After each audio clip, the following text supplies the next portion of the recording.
కీర్తనలు 27వ అధ్యాయం 7వ వచనం నుంచి 14వ వచనం వరకు. యెహోవా, నేను కంఠధ్వని ఎత్తి నిన్ను ప్రార్థించుచున్నప్పుడు నా మనవి ఆలకింపు. కరుణతో నాకు ఉత్తరమిమ్ము.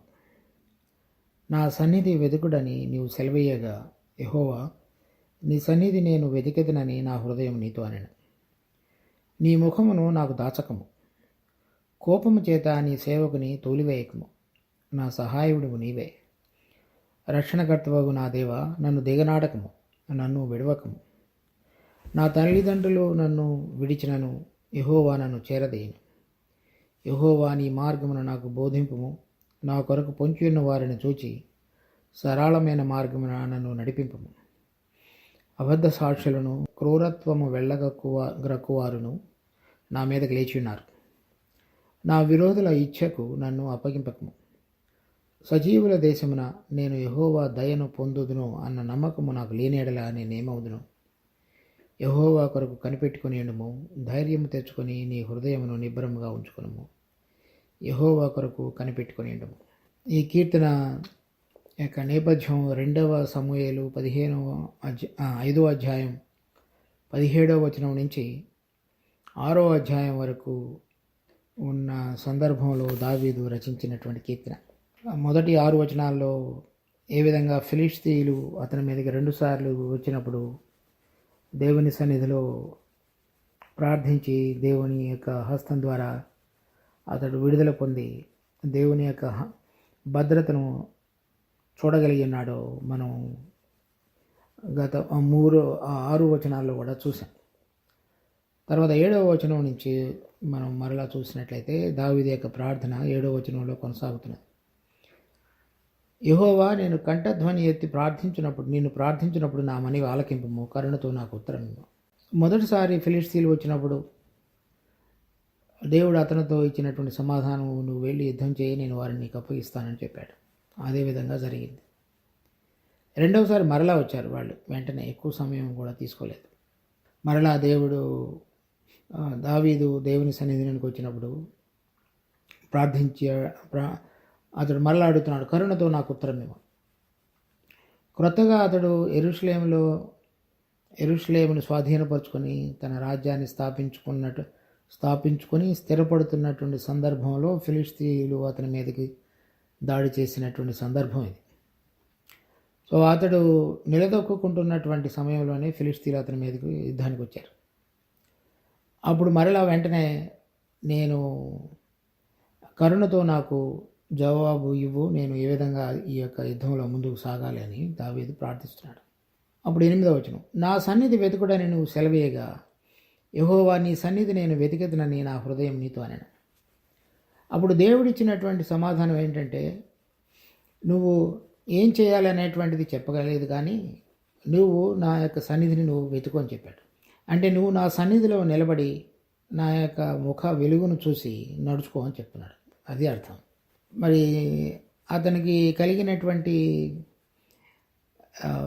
ఇప్పుడు ఉన్నటువంటి పరిస్థితుల్లో శత్రువుల నుంచి జయం పొంది ఆ రాజ్యాన్ని స్థిరపరచాలనేటువంటి ఒక ఆశ, దానికి వ్యతిరేకంగా లేస్తున్నటువంటి అనేక దుష్టశక్తులు దేవుని యొక్క రాజ్యాన్ని, లేకపోతే దేవుడు సియోను పర్వతాన్ని ఏదైతే ఆయన నివాస స్థలంగా కోరుకున్నాడో దాని మీద ఇశ్రాయేలీయులు ఆ గడ్డ మీద ఉండకుండా వాగ్దాన దేశంలోను, తర్వాత యెరూషలేములో దేవుడు కోరుకున్నటువంటి పర్వతం మీద ఆయన యొక్క మందసాన్ని తీసుకుని వచ్చి స్థాపించకుండా ఉండటానికి చేసేటువంటి ప్రతి ప్రయత్నంలో కూడా అతనికి ఇవన్నీ కూడా హృదయంలో నిండి ఉన్నాయి దావీదుకి. కానీ అదే విషయాన్ని దేవుని సన్నిధికి తీసుకొచ్చినప్పుడు దేవుడు ఏం చెప్పాడంటే, నా సన్నిధి వెతుకు అని చెప్పాడు. అప్పుడు అతని హృదయం, నా హృదయము నీ సన్నిధి వెతుకునని నేను చెప్తున్నానని చెప్తున్నాడు. దేవుడు, నీవు నా సన్నిధి వెతుకు అని చెప్పినప్పుడు దావీదు మళ్ళా చెప్తున్నాడు దేవుడికి, నా హృదయము నీ సన్నిధి వెతుకుతును అని ఉత్తరం ఇచ్చాను. యెహోవా, నీ సన్నిధి నేను వెతికదునని నా హృదయం నీతో అని. మనం చాలాసార్లు మనకు ఏదైతే సమస్య ఉంటుందో ఆ సమస్యకి మనకు తోచిన విధంగా సమాధానం కావాలని కోరుకుంటూ ఉంటాం. దేవుడు మనకు తోచిన విధంగా కాకుండా వేరే విధంగా ఆయన సహాయం చేయటానికి ఒకవేళ మార్గం కనుక ఉన్నట్లయితే ఆ విధంగా దేవుడు మాతో మాట్లాడతాడు. ఉదాహరణకి దావీదు జీవితంలో మొదటిసారి ఫిలిష్తీయులు వచ్చినప్పుడు దేవుడు అతనిని వెళ్ళి యుద్ధం చేయమన్నాడు, గెలిచాడు. రెండోసారి వాళ్ళు వచ్చినప్పుడు వెళ్ళొద్దని చెప్పాడు, ఎందుకంటే దేవుడే స్వయంగా ముందు వెళ్ళాడు. తర్వాత రమ్మన్నాడు. ఒకవేళ ఆ విధంగా దేవుని యొక్క సన్నిధిని కనుక దావీదు హృదయపూర్వకంగా వెతకకపోయినట్లయితే దేవుడు స్వయంగా వచ్చి అతనిని సైన్యాన్ని నడిపించి ఫిలిష్తీయులందరినీ ఓడించేటువంటి రుచికరమైనటువంటి గొప్ప లోతైన అనుభవాన్ని పోగొట్టుకునేవాడు. దేవుడు అతన్ని ఏ విధంగా నడిపించమని చెప్పాడో విశ్వాసంతో తన హృదయాన్ని సిద్ధపరచుకున్నాడు. నేను వస్తాను, నువ్వు యుద్ధానికి వెళ్ళు అని చెప్పలేదు, వెళ్ళొద్దని చెప్పాడు. ఎందుకనంటే ఆ కంబళి చెట్ల ఆకులు వినబడినప్పుడు నేను ముందు వెళ్తానని చెప్పాడు, అప్పుడు నువ్వు రమ్మన్నాడు. సో దేవుడు ఎప్పుడైనా సరే మనకున్నటువంటి ఏదైనా ఒక సమస్య పరిస్థితుల్లో ఆయన సన్నిధిలో వేచి ఉండి ఆయన ఏ విధంగా మనలను నడిపించుతాడు అనేటువంటి రుచికరమైనటువంటి అనుభవం కొరకు ఆయన ముఖకాంతిని, ఆయన యొక్క సన్నిధి యొక్క వెలుగును మనం చూడగలగాలనేటువంటి తపన మనకు ఉండాలి. అంటే ఇప్పుడు ఏదైనా ఒక సమస్య పరిస్థితి వచ్చినప్పుడు ప్రతి వాళ్ళు మనందరం కూడా మన హృదయాలలో ముందుగానే ఇది ఇలా జరగాలనేటువంటి నిర్ణయంతో వస్తాం. కానీ ఎవరైతే దేవుని సన్నిధిలో వేచి ఉంటారో మనం కోరిన విధంగా కాకుండా మేలైనది దేవుడు స్వయంగా మనతో పాటుగా జతకూడి ఆ పరిస్థితుల్లో మనకు తోడుగా ఉండి ఆయన స్వయంగా మనల్ని నడిపించేటువంటి అనుభవాన్ని మనం కలిగి ఉండాలని దేవుడు కోరుతున్నాడు. ఆ విధంగా ఆయన ముఖకాంతిని కనుక మనం చూసి ఆ వెలుగులో కనుక నడుచుకున్నట్టు అనేటువంటిది అభ్యాసపూర్వకంగా మార్చుకున్నట్లయితే మన విశ్వాసుల జీవితాలు దావీదు వలె వేరే రకంగా మార్చబడతాయి. తర్వాత ఈ సన్నిధి వెతకమని చెప్పినప్పుడు మోషే నీ యొక్క దర్శనాన్ని ఇవ్వమని కోరాడు. అప్పుడు మోషేకి చెప్పాడు, నిర్గమకాండం 33వ అధ్యాయం 20వ వచనం, మరియు ఆయన నీవు నా ముఖమును చూడదాలవు, ఏ నరుడును నన్ను చూచి బ్రతకడనను. ఇక్కడ దావీదుకి నా సన్నిధి వెతుకు అని చెప్తున్నాడు. మోషేకి అది నా ముఖమును చూచి ఏ నరుడును బ్రతకజాలడు. అంటే అటువంటి ప్రకాశవంతంగా ఎవరు సమీపింపురాని తేజస్సులో ఉన్నటువంటి మహామహుడు. అదే 1 తిమోతి 6వ అధ్యాయం 16వ వచనంలో చూస్తాం. కానీ కొన్ని సందర్భాలలో కొంతమంది ఆయన యొక్క ముఖ దర్శనాన్ని చూచినట్లుగా కాంక్షించినట్లుగా ఉంది. అది ఆదికాండం 32వ అధ్యాయం 30వ వచనం, యాకోబు నేను ముఖాముఖిగా దేవుని చూచితిని, ఆయనను నా ప్రాణము దక్కినదని ఆ స్థలమునకు పెనియేలు అని పేరు పెట్టాను.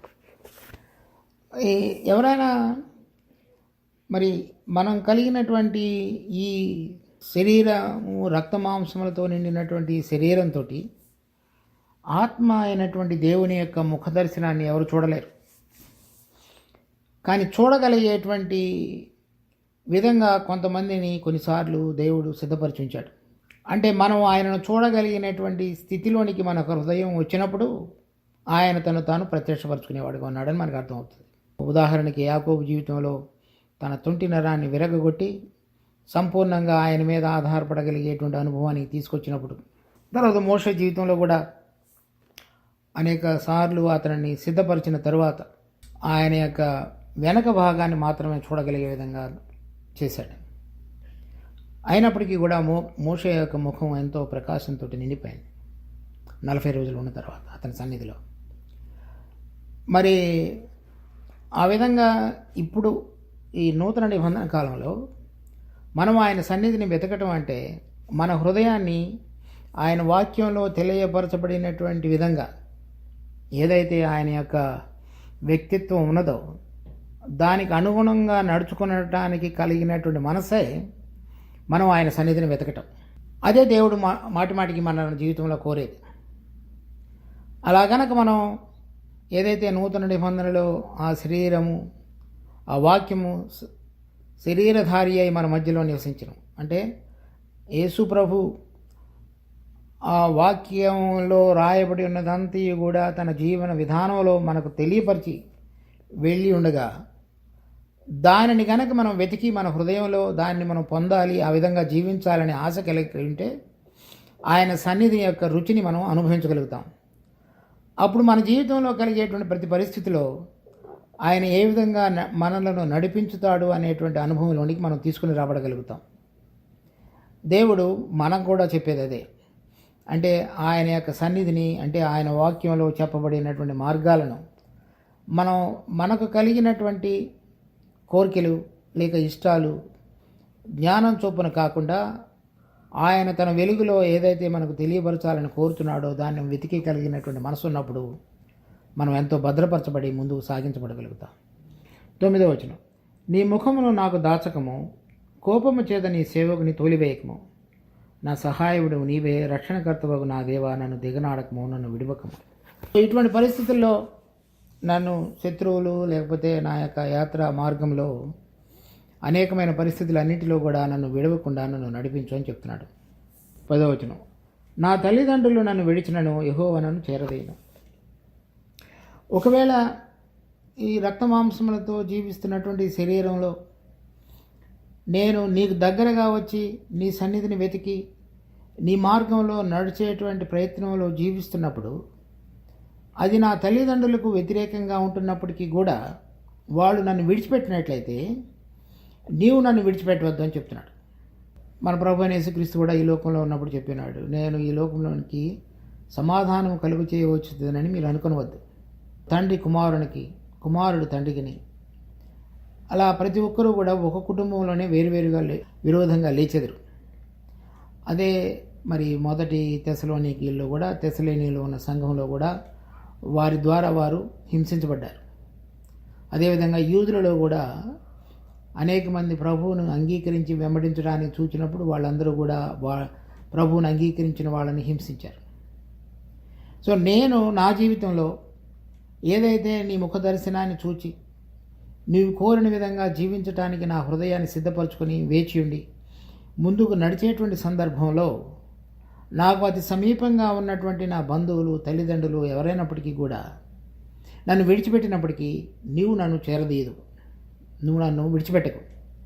సో ఉదాహరణకి అతడు ఆ మందసాన్ని తీసుకొచ్చి సియోను కొండ మీద దాన్ని స్థిరపరిచినప్పుడు, ప్రతిష్ఠించినప్పుడు అతని భార్య మీకాలు అతనిని చూచి తన హృదయంలో అసహ్యించుకుంది. అది ఒక రకంగా దేవుడు యొక్క పని విషయంలో తను నిమగ్నమై దేవుడు తన ఏదైతే స్థలాన్ని నివాస స్థలంగా ఇశ్రాయేలు మధ్యలో ఉండటానికి కోరుకున్నాడో ఆ దేవుని నిబంధన మందసాన్ని తీసుకొచ్చి ప్రతిష్ఠించినప్పుడు అతని భార్య దానిని సరైన మనసుతోటి అంగీకరించక అతన్ని తృణీకరించింది.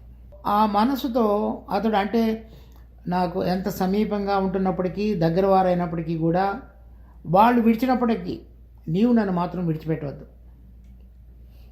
కనుక మన జీవితంలో కూడా మనకు ఎటువంటి పరిస్థితులు వచ్చినప్పటికీ మనం దేవుని యొక్క వాక్య ప్రకారంగా దేవుని యొక్క సన్నిధిని వెలుగులో మనం నడుచడానికి ప్రయత్నం చేసేటప్పుడు వచ్చేటువంటి ప్రతి అవరోధంలో కూడా మనకి ఎంత సమీపంగా ఉన్నవారైనప్పటికీ కూడా విడిచిపెట్టినప్పుడు మనము దిగులు పడవలసిన అవసరం లేదు. 11వ వచనం, యెహోవా నీ మార్గమును నాకు బోధింపుము, నా కొరకు పొంచి ఉన్న వారిని చూచి సరళమైన మార్గమున నన్ను నడిపింపుము.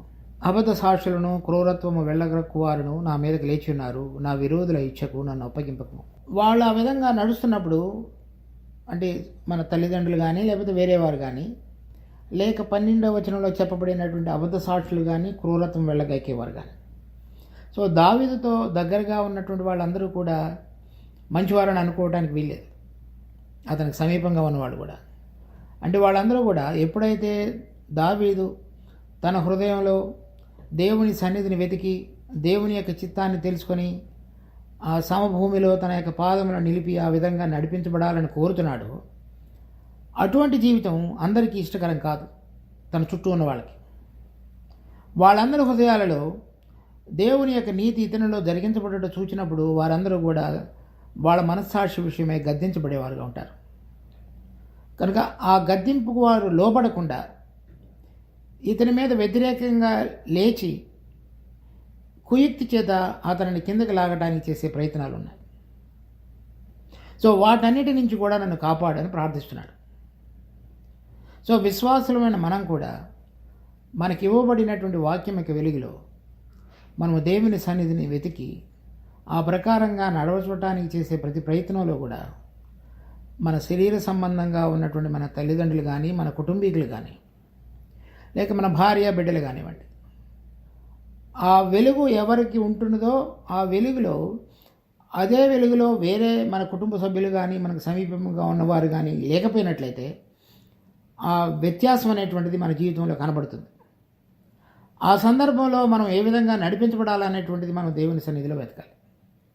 తర్వాత అబద్ధ సాక్షులు, క్రూరత్వం వెళ్ళగక్కేటువంటి వారందరూ కూడా, అంటే వ్యతిరేకంగా లేచి చక్కగా మనకు వ్యతిరేకంగా పనిచేయడానికి వాళ్ళు ప్లాన్ చేసుకుంటూ ఉంటారు. ఉదాహరణకి మన ప్రభు అయిన యేసుక్రీస్తు యొక్క జీవితంలో ఇస్కరియోతు యూదా దగ్గరగా ఉన్నాడు, కానీ అతడు అపవాది యొక్క దురాత్మ అతనిలో ప్రవేశించి అది 30 నాణ్యముల కొరకు అతనిని ప్రభు అయిన యేసుక్రీస్తును అప్పగించాడు.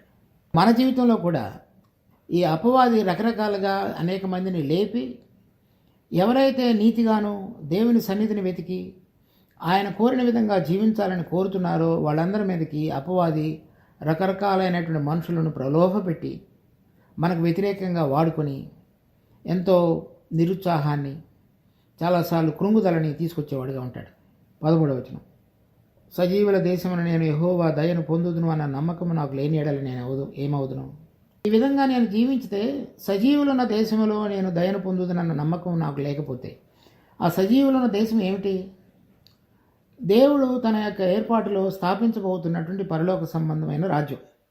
ఇక్కడ ఉన్నటువంటి వాళ్ళందరూ కూడా, దేవుని ఎరగిన వారందరూ కూడా చీకటిలోనూ పాపములలో చనిపోయినటువంటి వారుగా దేవుడు చూసేవారుగా ఉంటాడు. ఎవరైతే దేవుని తెలుసుకున్నారో, యథార్థంగా ఆయన సన్నిధిని వెతికి హృదయపూర్వకంగా ఆయన చిత్తాన్ని జరిగించి ఆయనకి లోబడి అబద్ధ సాక్షులకు వ్యతిరేకంగా నిలబడగలిగి, తల్లిదండ్రులు విడిచిపెట్టినప్పటికీ కూడా స్థిరంగా ఆయనను వెంబడించి, ఆయన నన్ను చేరదీయను, అంటే ఆయన నన్ను పైకి లేవనెత్తుతాడు అనేటువంటి నమ్మకం కలిగి ఆ వెలుగులో వారు జీవించుతున్నారో, అటువంటి వారందరూ కూడి వచ్చేటువంటి ఆ పరలోక సంబంధమైన 1000 సంవత్సరాల రాజ్యమే సజీవులున్న దేశం. నేను ఇదంతా ఎందుకు జరిగించుతున్నాను? ఇక్కడ ఉన్నటువంటిది ఏది కూడా, నేను రాజునైనప్పటికీ, నాకింత రాజ్యం ఉన్నప్పటికీ, లేక నేను అనేక మంది శత్రువులను ఓడించినప్పటికీ అది కాదు ప్రమాణం. ఏమిటి నేను చూసుకునేది ఏంటంటే, నేను సజీవులున్న దేశంలో నేను నీతో పాటుగా కలిసి ఉంటాను అని. ఎందుకనగా నీవు సజీవుడవు, మార్పు చెందిన వాడువు, నీ అంతట నీలో జీవము కలిగి సదాకాలము జీవించుతున్నటువంటి మహామహుడవు. నీ సన్నిధిలో నేను వెతకటం అంటే ఇక్కడున్న కాలంలో ఏ విధంగా జీవించి అక్కడ రాబోతున్నటువంటి యుగానికి నన్ను సిద్ధపరచుకున్నటం అనేటువంటిది అర్థం. అటువంటి నిరీక్షణ కనుక నాకు లేకపోతే నేనేమైపోతాను? కనుక నేను అక్కడ ఉండగలిగే విధంగా ఇప్పుడు నేను జీవించే జీవితం అంతటిలో కూడా నాకు తోడుగా ఉండి నన్ను నడిపించు అని ప్రార్థిస్తున్నాడు. మన దినదిన ప్రార్థనలో కూడా ప్రతిరోజు ఆయన చేత నడిపించబడటంలో నడిపించబడాలనేటువంటి ఆశ దేనికి దారి తీయాలి అంటే, నన్ను సజీవులున్న దేశంలో దేవుడు చేర్చుకుంటాడు అని.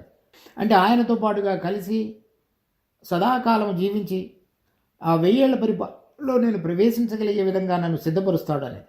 అది మనందరికీ అత్యున్నతమైన ఇవ్వబడినటువంటి నిరీక్షణ. ఇప్పుడు మనం ఏమవుదామో తెలియదు, కానీ మన ప్రభు అయిన యేసుక్రీస్తు వచ్చినప్పుడు ఆయనను చూచి ఆయన వలె మనము మార్పు చెందుదాం.